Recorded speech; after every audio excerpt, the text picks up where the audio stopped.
يا أهلا. اليوم راح أحكي لكم عن الليزر المنزلي هذا.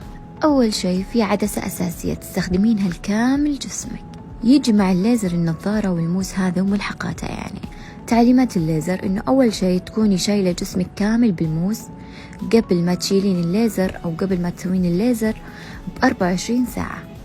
الومضات فيه 500 ألف ومضة تكفيك ل6 سنوات قدام. غير كذا في مستويات أو في 5 درجات، اختاري المستوى اللي يناسب بشرتك.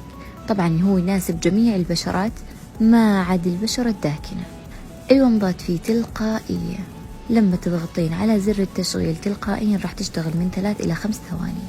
والشيء الحلو الجميل فيه إنه فيه نظام التبريد، يعني بعد لسعة الليزر على طول يشتغل النظام هذا. مرة حلو والله، عن تجربة يهبل. مهم في يوم الجلسة تكون بشرتك مرة نظيفة، ما في كريمات، ما في أي معطر على جسمك. وبس والله.